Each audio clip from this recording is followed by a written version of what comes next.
자, 118번 문제 보겠습니다. 금융기관의 대출 비율 50%와 총부채 상환비율 30% 중에서 적은 금액을 한도로 합니다. 밑줄은 적은 금액을 한도로, 여기가 키포인트.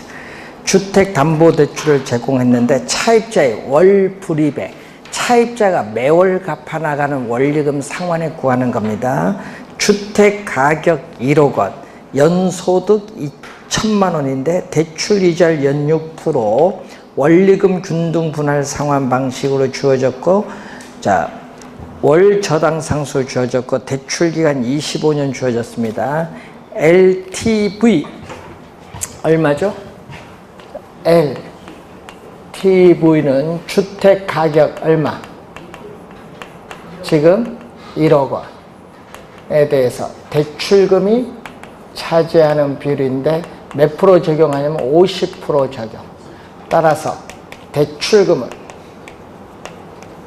1억에 50%니까 5천만 원이 되겠죠. 자, 여기에 대해서 DTI는 차입자의 소득 얼마냐면은 1천만 원. 1천만 원인데 30%를 적용하죠. 원리금 상환액이죠. 자, 그러면 이 원리금 상환액은 또 대출금액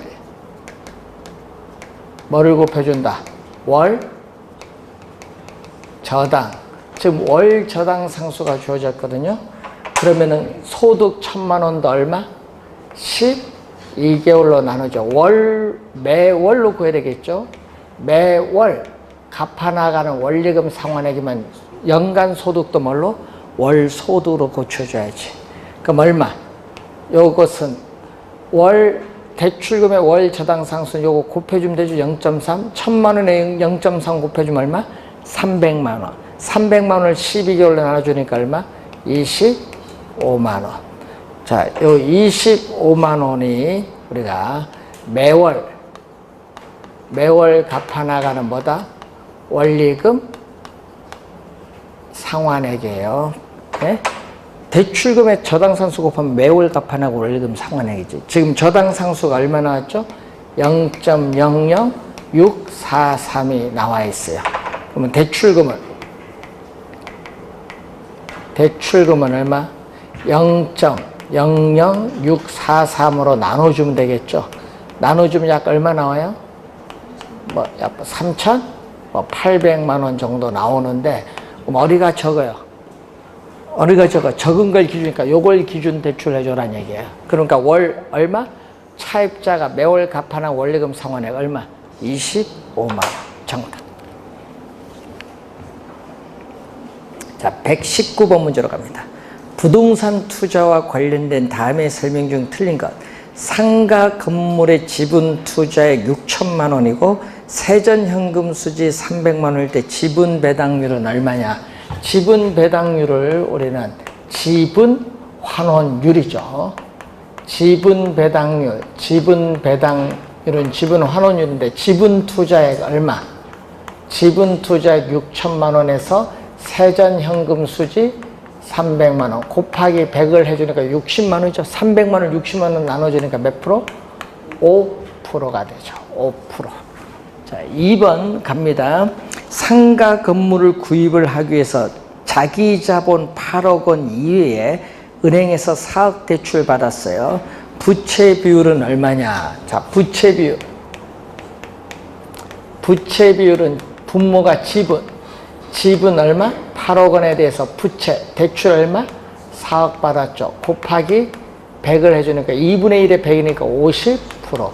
분모는 지분, 분자는 부채, 대출금.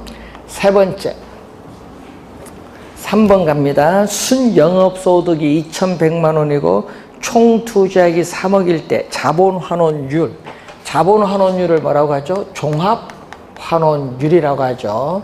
자본환원율은 종합환원율로서 뭐의 역수? 순소득승수의 역수죠. 총 투자 금액 얼마? 3억 원에서 순영업소득 2,100 100만 원이 차지하는데 곱하기 100을 해주니까 2100만 원을 300으로 나눠주니까 7%가 해당이 됩니다. 자, 네 번째, 아파트 구입에 필요한 총액은 4억인데 융자 얼마 은행에서 1억 대출 받았어요. 이때 자기 자본 비율은 얼마죠? 자기 자본은 뭐죠? 지분이에요. 그럼 자기 자본 비율은 지분 비율이죠. 부동산 가격에 대해서 자기 자본이 차지하는 비율인데 자기 자본은 얼마? 3억. 대출은 4억에서 1억 받았으니까 3억이지. 곱하기 100을 해주니까 75%. 자, 부채 감당률은 1.5인데 순 영업소득은 얼마? 1000만 원. 부채 서비스액 여기 1.5죠. 그럼 부채 서비스액은 얼마가 나오느냐? 자, 부채 서비스액은 1.5에 얼마죠? 1000만 원.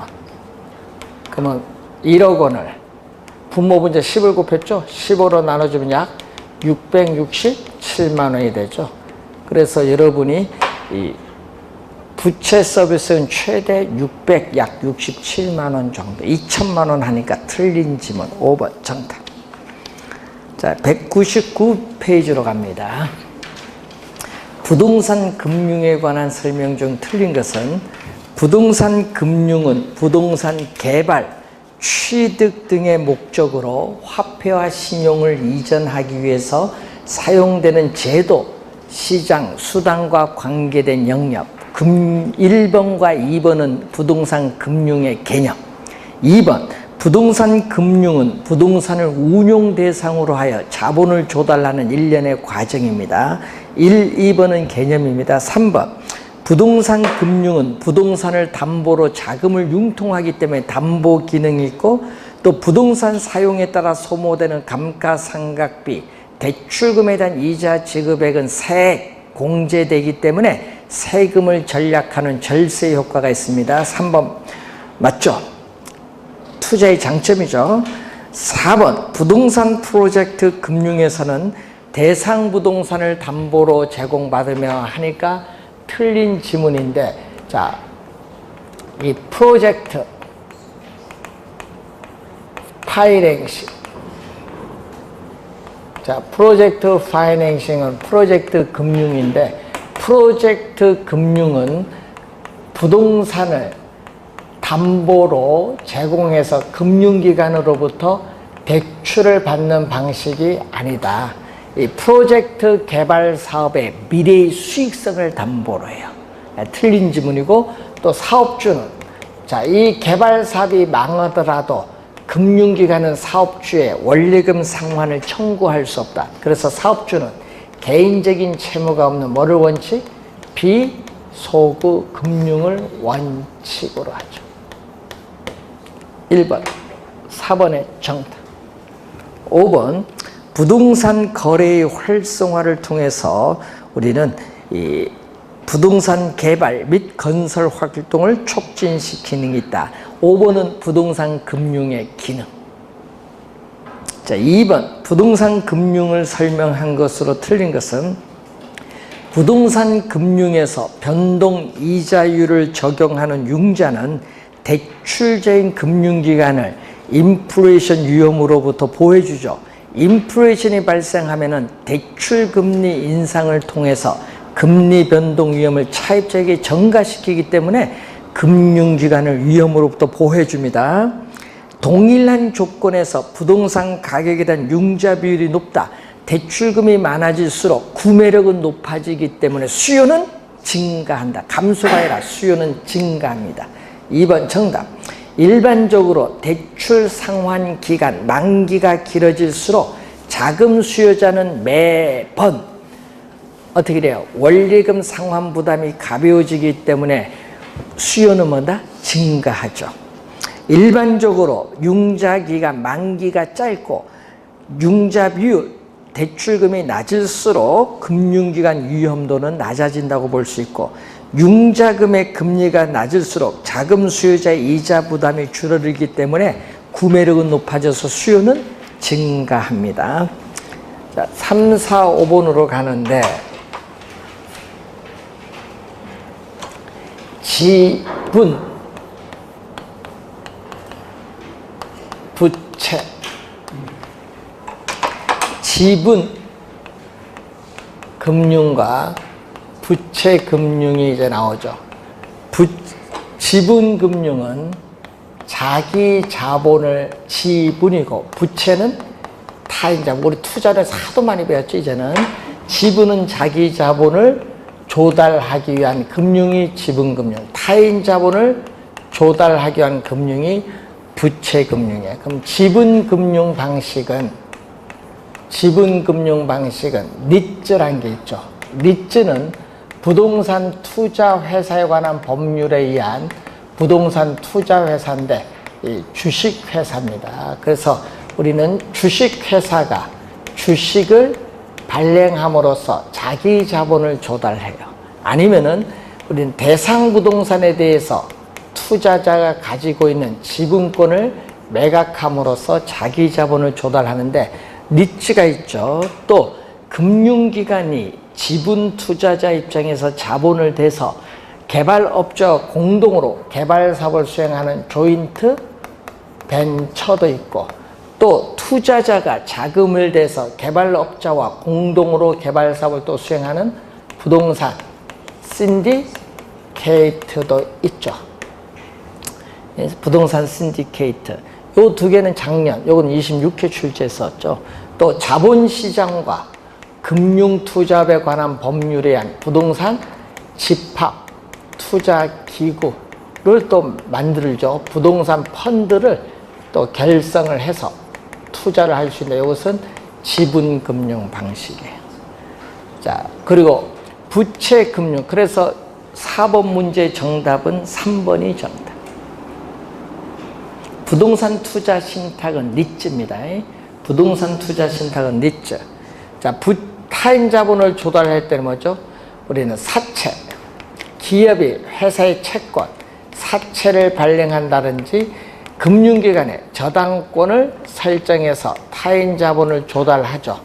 그래서 부채 금융 방식은 이 저당권을 설정해서 금융기관으로부터 자금을 조달하는 저당금융이 있고, 또 수익 증서를 금융기관에 제출해서 우리는 자금을 조달하는 신탁 증서 금융이 있죠. 담보 신탁에 의한 자금의 융통이 있고, 또 주택법에 의해서 주택 상환 사채를 발행하면서 타인 자본을 조달하고, 프로젝트 파이낸싱에서 프로젝트 시행회사가 프로젝트 시행회사의 특수법인이 프로젝트 시행회사의 명의로 뭐를 발행하죠?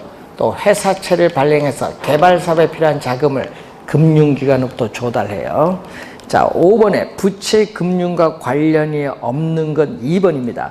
부동산 투자 회사에 관한 법률에서 주식을 발행해서 부동산 투자 회사가 자본을 조달하는 것은 이건 지분금융이에요. 2번 정답입니다.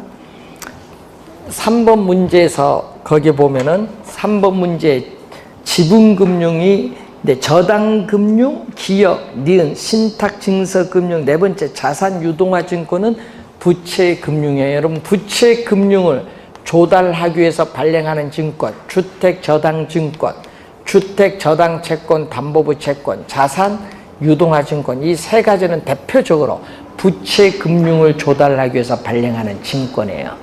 그리고 3번 신디케이트 정답이고, 5번째 미음에 보면은 요거는 무슨 금융이냐 하면은 메자닌 금융이라고 해요. 메자닌. 여러분, 오페라 하우스에 1층, 2층 중간 라운지를 이탈리아어로 메자닌이란 말 써요. 메자닌. 중간이란 이죠. 1층, 2층 중간 라운지예요. 그래서 메자닌은 하여튼 중간이라는 의미죠. 그래서 지분과 부채 무슨 영역? 중간 영역이다.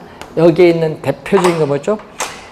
기업이 회사채를 발행했는데 일정 기간 조건에서 지분인 주식으로 전환할 수 있는 전환사채라든지 또 일정 기간 조건하에서 신주를 인수할 수 있는 권리가 부여된 또 사채, 신주 인수권부 사채라든지 이런 것은 대표적인 내자린 금융. 자, 6번 문제로 갑니다. 저당 위험과 저당 불교에 대한 설명으로 틀린 것은 채무 불이행 위험은 저당 대부의 성격과 차입자의 신용도와 밀접한 관계가 있죠. 채무 불이행은 돈 안 갚는 거죠. 원금이자. 자, 조기 상환 위험은 차입자가 만기 전에 채무를 변제함에 따라 발생하는 위험인데 이 차입자는 돈 원금 이자를 제때 안 갚을 수도 있고요. 또 만기가 되기 전에 조기 상환할 수 있어요. 그러면은 대출자인 금융기관은 차입자가 채무 불이행하면 돈 안 갚으면 부실 채권이 발생하죠. 이 채무 불이행에 따른 위험은 대출자가 안게 되고 차입자가 조기 상환하면 높은 이자를 받게 될 기회를 상실하는 조기 상환 위험은 누가? 둘 다 대출자가 안게 되는 위험입니다. 자, 완전 상환저당 개념이 나오죠.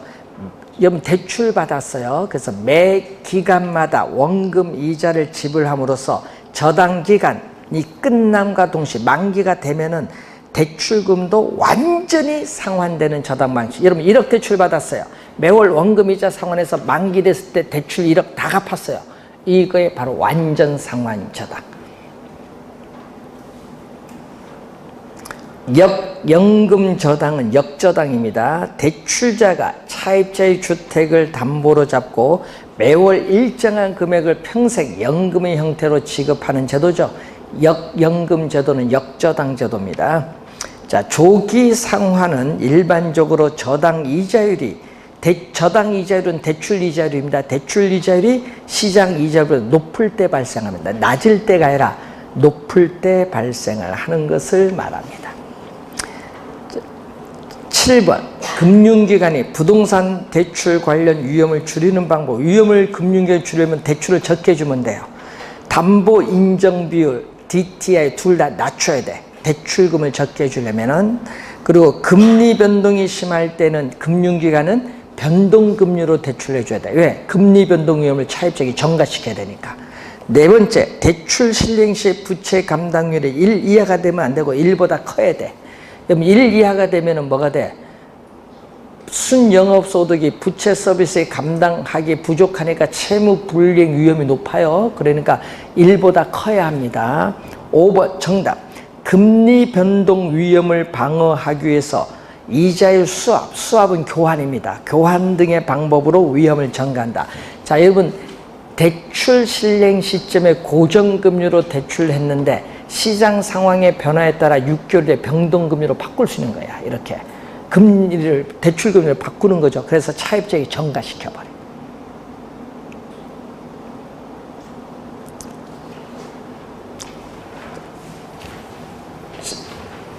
10번 문제로 갑니다.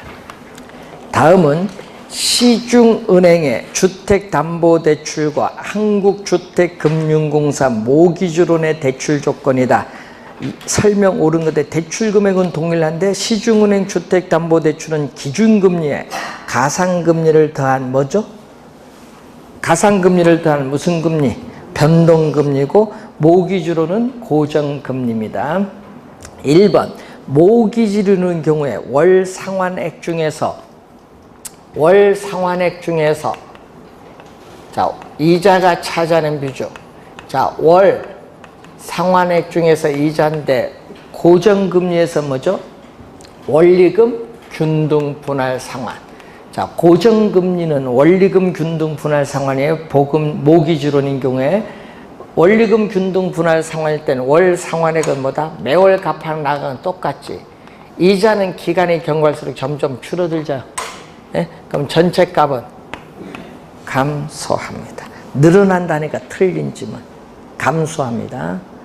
자, 2번 인플레이션이 지속이 될 경우에는 시중은행 주택담보대출이 원금 상환부담이나 모기지론 원리금 상환부담 점차 감소하죠. 그럼 차입자 입장에서는 돈의 가치가 떨어지니까 유리해요. 인플레이션이 발생하면 화폐 가치가 하락하면 차입자는 무조건 유리해. 차입자는 무조건 유리해. 그래서 어떻게 돼요? 2번 감소합니다. 3번 장기간 금리가 지속적으로 상승하리라 예상이 된다. 좀 상승할 것이라 예상되면요, 모기지론 대출 받는 게 유리해요? 뭐가 유리해요? 모기지론 고정금리로 받는 게 유리하죠. 변동금리로 받으면요, 금융기관은 금리 인상을 통해서 차입자가 증가하니까 차입자는 불리해요. 이때는 금리가 계속 오른다 하면은 고정금리로 받는 게 유리합니다. 3번 정답. 다른 대출 조건이 같다면은 대출로 첫 번째 달에 차입자가 지불하는 이자 지급액은 시중은행 대출이 모기지론보다 더 높다. 시중은행은 변동금리죠. 변동금리가 모기지론보다 더 높다 하면 되죠. 일반적으로 낮다. 변동금리 대출이 일반적으로 낮아요. 고정금리보다.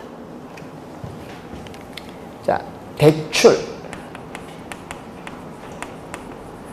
자, 대출 실행 시점에 초기 이자율을 보면은 대출 실행 시점은 뭐가?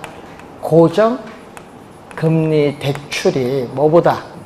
변동 금리 대출보다 뭐다? 높아요.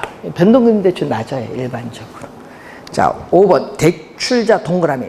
대출자의 금리 변동 위험은 시중은행 대출이 모기지론보다 더 높다. 모기지론보다 더 낮은 편. 왜? 금리 변동 위험을 차입자에게 전가시킬 수 있잖아요. 그럼 금융기관 입장에서 낮은지. 금융기관 입장에서 뭐다? 낮은 편. 왜? 금리 변동 위험을 차입자에게 뭐한다? 전가시킬 수 있기 때문에.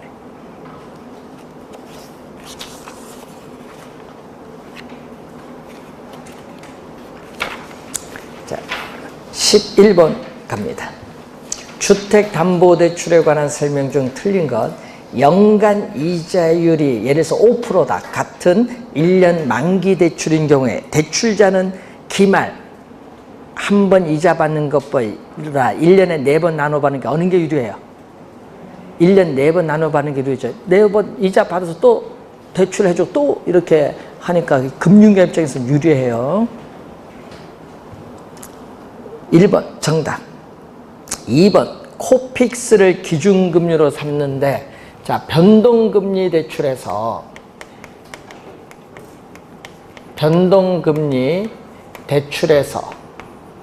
대출 금리는 기준 금리에 뭐를 더해줬죠?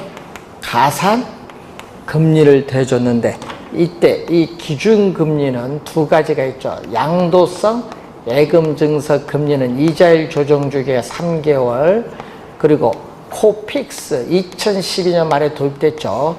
조정 주기 6개월, 1년 있습니다. 자, 이때 이 은행이 외부로부터 자금을 조달하는 비용을 가중치로 평균한 이 자금 조달 비용 지수가 바로 뭐죠? 코픽스예요. 자, 그래서 코픽스는 변동금리 대출입니다. 자, 3번 CD 영동주택담보대출은 이자 기준금리는 뭐예요? CD 금리의 가산금리를 합하여 결정된 남았죠? 변동금리 주택담보대출 이자율의 조정주기가 짧을수록, 자, 여러분 이자율 조정주기, 이자율 조정주기가 뭐할수록? 짧을수록, 자, 짧을수록 차입자와 대출자는 어떤 현상? 물가가 지속적으로 상승하는 인플레이션이 발생을 하고 있어요. 인플레이션이 발생하면은 뭘 한다? 인플레이션이 발생하면 당연히 대출 금리 인상이 되죠.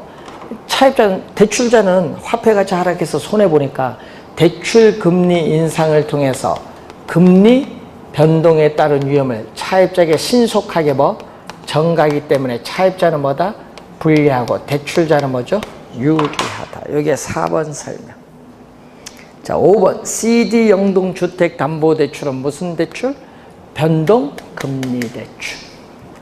자, 12번 문제로 갑니다.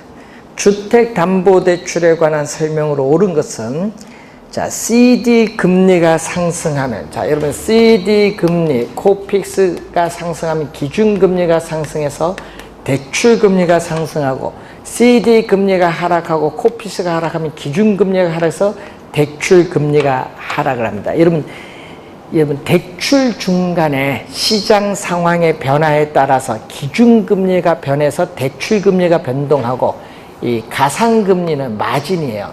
위험, 가중금리인데 이것은 뭐에 영향받죠? 차입자의 뭐와 신용도와 관련인데 이것은 대출 중간에 여러분 대출 받는 시점에 가상금리를 대서 대출금리를 결정할 뿐이지 대출 중간에는 변동하지 않는다. 대출 중간에 변화하는 건 뭐죠? 기준금리. 자, 2번 대출 시점에 고정금리 주택담보대출 금리가 변동금리보다 높죠? 2번 정답. 3번 주택담보대출 금리가 하락하면은 이자 부담이 낮아지기 때문에 정상적인 주택의 수요는 증가합니다. 대출금리가 고정금리다. 자, 여러분 대출금리가 고정금리다. 자, 대출금리가 고정금리일 때 예상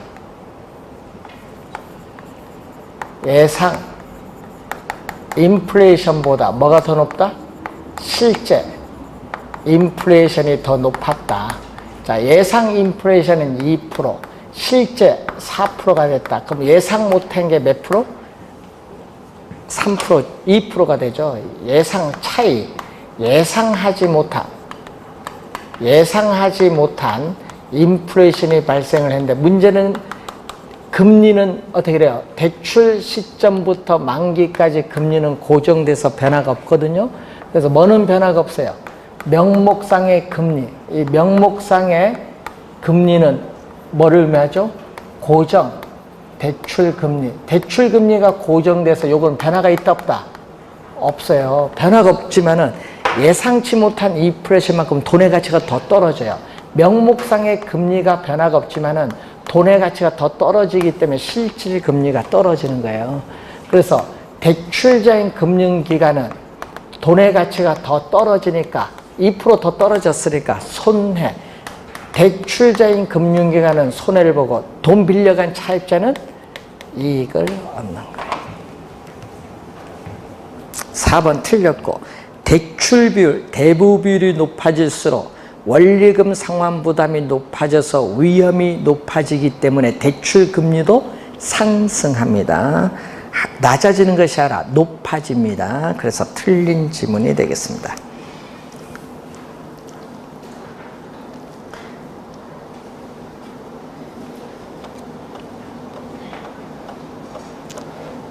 (17번) 문제로 갑니다. 207페이지.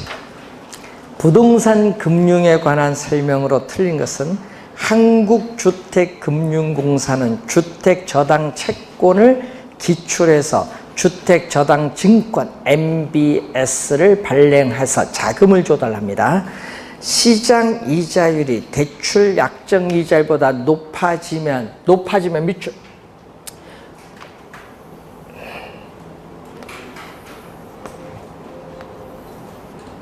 자, 시장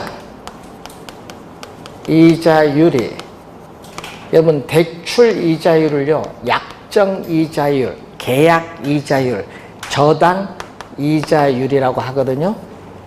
이때 차입자와 대출자 사이에 서서 이게 높을 수 있고 이렇게 있을 수 있거든요. 이게 중요하거든요. 시험 문제는.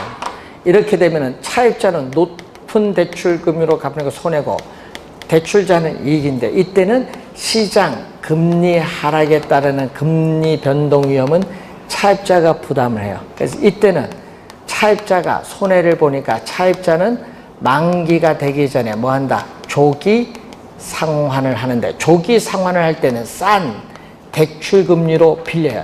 다시 재금융, 요걸 요즘 금융기관은 대환대출이라는 용어를 많이 사용하는데, 대환대출, 재금융을 통해서 뭐를 해버려요? 조기 상환을 해버려요. 조기 상환을 하면 아까도 얘기했지만 금융기관은 차입자가 조기 상환하면 높은 이자를 받게 될 기회를 상실하죠. 조기 상환 위험을 금융기관은 안게 되니까 조기 상환 위험을 줄이기 위해서는 조기 상환에 대해서 미상환된 원금의 일정 비율을 조기 상환 수수료로 벌칙으로서 부과하는 겁니다. 요 위험을 줄이기 위해서. 뭐 해야 된다? 낮아야 돼요. 2번. 높으면 안 됩니다. 낮아지면. 2번 정답. 자금 조달 방법 중 부동산 신디케이트는 뭐에 속한다? 지분금융에 속하고, 부동산 금융의 4번은 개념. 프로젝트 금융은 아까 뭐라고 했어요? 비소급 금융이고, 또 일정 부분 개발 사업에 보증하면은 보증한 부분에 대해서 제한해서 그건 원리금 상환을 갚아야 되죠. 이게 일반적이죠. 비제한 소급 금융가 일반적인 경우. 이게 지금 5번 설명을 하고 있습니다. 자,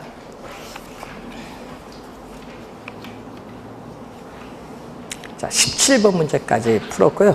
우리가 이제 시험 문제 이제 나올 때 요걸 좀 잘 봐야 되는데, 대출을 받을 때 변동금리로 받을 거냐, 고정금리로 받을 거냐, 요거 시험 지문에 잘 내고, 특히 여기서 잘 내죠. 좀 주의를 해 두시고, 그 대출 받으면 돈 갚아야 돼요. 이 대출 상환 방식의 원리금 균등, 원금 균등, 점증 상환 대출, 여기서 출제를 합니다. 계산 문제 나올 수도 있고 이론 나올 수도 있는데, 요즘 계속 두 문제 출제하고 있죠. 그리고 이제 다음 시간에 배울 때 PF, 니츠, 그리고 저당의 유동화에 관련된 사항에서 출제를 하는데, 이 부분을 하고 부동산 개발로 들어가도록 하겠습니다. 자, 여러분 267페이지까지 풀어오시면 되겠습니다. 자, 오늘 수고하셨습니다.